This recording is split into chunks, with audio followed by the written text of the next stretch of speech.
So, as you know, of recent times, I've been producing loads of content. You've all been getting to know me, my story, what we do, how we do things, and so forth. But I get lots of questions on a regular basis. So today I'm going to be answering the frequently asked questions of what people want to know so that you guys can get to know me and you can decide whether you like me or hate me. That's up to you. I'm like Marmite, I've heard many a time. So, yeah, for all of the support I've been getting, I just want to thank you all because it wouldn't have been possible without you. And it's been a journey, guys. The best is yet to come. I'm very excited about the plans we've got. And as you know, I'm going to be sharing and vlogging and documenting everything with you all. So, yeah, good times ahead. So people want to know, what were the biggest challenges that I faced early on? And I had to learn from my own mistakes. In jail, the training wasn't very advanced whatsoever. So I literally had a pair of clippers and I wasn't even in the barbershop at the start. I literally started by cutting people's hair. I wanted to do a low fade on this gentleman. I ended up giving him a higher fade because I kept on making mistakes. I kept on knocking the fade up. And yeah, it was quite embarrassing. And I just had to try and improve each haircut, my craft. I was in my cell. I had my clippers and I used to literally draw shape up lines and practice the flick out and just teach myself the reps. My process was, the more reps I do, the better I'm going to become, the better the movement I'm going to be. And the better the outcome is going to be. One thing you can control is what you put into your craft and what you put into your skill. The more you put in, the more you get out. So my mindset, even though I was in a bad environment, my mindset was very strong. It was bulletproof. And I thought, you know what? I'm going to make something of this. It's going to take extreme dedication. And that was it. I just had the discipline to follow through my plan. And every single day we improved. Every haircut we improved. When I came home, it was even more difficult because it was a low salary. I was 25 years old, earning £80 a day, sweeping floors, starting from the bottom. It was a reality check. And yeah, I just had to stay in my own lane, starve my distractions and follow through. And let's be real, not every single day do you feel like showing up. But I showed up on the days that I didn't want to show up on. And those are the days that I reckon really made a difference. So now, as you know, we're making YouTube videos and vlogs and so forth, and I've done so many reps in front of a camera, but another side to the business was realizing we're in an attention economy. It's not just about being the best barber, it's about being the best known. So I had to get attention, I had to get myself out there, I had to get known by my community. So my first videos, I would say, my first piece of marketing that I put out to my platform and my network was awful. It took me 4 or 5 hours for me to stand there with an iPhone, which I borrowed from my sister. I was so broke, I had no money. She went round her friend's house. 4 or 5 hours later, she's come back. I'm still there.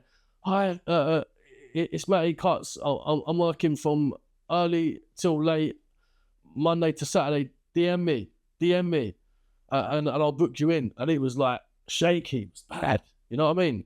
And I had the whole year to manifest this video. I was thinking about it for so long.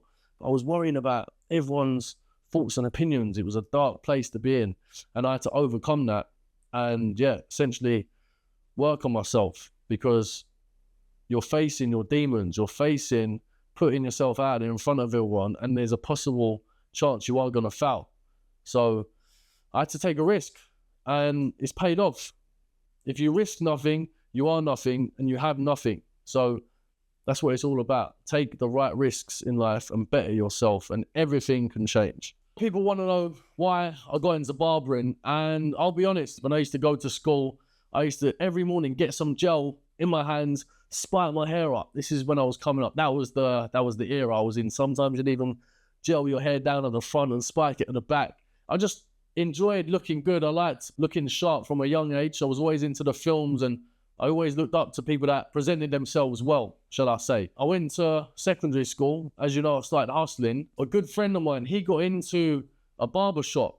And when I went there, all the guys were well presented. It looked like a good environment. It looked like a fun career.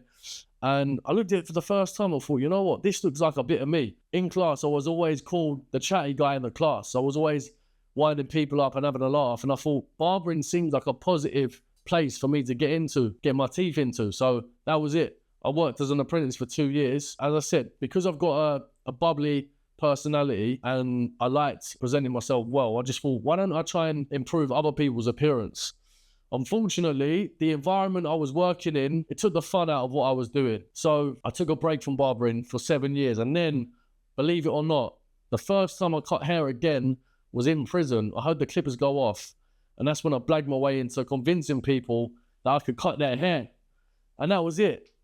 Everything changed. I was messing people up at the start, but when I started to get good and I started to get recognized for cutting people's hair and improving their look in such a negative environment, I was doing such a positive thing. The word got around and people were coming from all different parts of the jail, different parts of the prison to come and see me. I was like fully booked. You had to wait for me to book in with me. And that gave me my identity. I literally went from being a drug dealer, being the man, to then hitting rock bottom, losing my identity, being a nobody, then going to jail, and I started cutting hair again, and it just lit me up. And I found myself, and that was it. There was one haircut that changed everything for me. There was a very, very well-known gangster who was coming from a part of London. He arrived on the wing, and he invited me into the cell, and he wanted me to cut his hair. And I improved his look. I actually helped him out with his hairline. After that day, nobody could touch me because he said, Matt, you're the man, and you're an asset to this negative environment. I need you to keep me sharp. Can you do that for me? I said, yeah, I'll do that for you. And he used to pay me very, very well. And that was it. I literally got a buzz and I thought to myself, in jail, the time goes very slow. Can I make the time go quick? And when I was cutting hair, I felt free. I literally would improve someone's look. It might take me an hour or 2 hours. As long as I was improving my craft and making that person look good, I was a free man. So I thought, when I'm home, instead of chasing illegal money and risking my freedom and risking my whole family life and everything that I have, why don't I put my ego aside, start from the bottom again and work my way up? And I thought the success is going to come as a byproduct of my passion for me being the best barber I had a vision for. So that was it. I never looked back.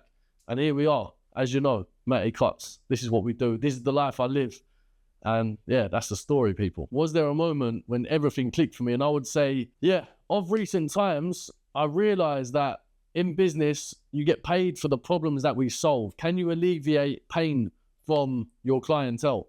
Can you solve a problem for them? And that's how businesses get rewarded. That's how they profit from that transaction, basically. It's the value that you add. And the value that I specialize in and the value that I add to the market at the moment is specializing in the sweep back at the moment. Any scissor cuts, anyone who's got a fade, skin fade, and they're going to a barber's where their hair's getting too short. It's just like or there's just a disconnection, like a bowl around their head from the clippers into the scissors.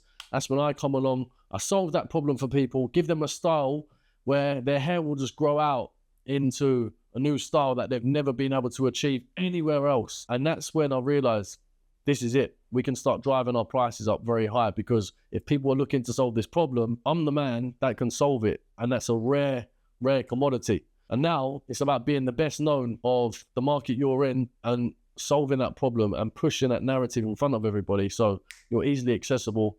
And that's when, bang, we start attracting all of these higher paying clients. That's what we do. Without content, I wouldn't be able to get my narrative out there. I wouldn't be known. So without marketing yourself, who are you? Nobody's going to know who you are. As I said, it's about being very good at your skill, but also it's about being the best known. And once you can crack the both of them, it's game over, people. That's when you can really drive your prices so high and your value so high, you can change you and your family's life for generations to come.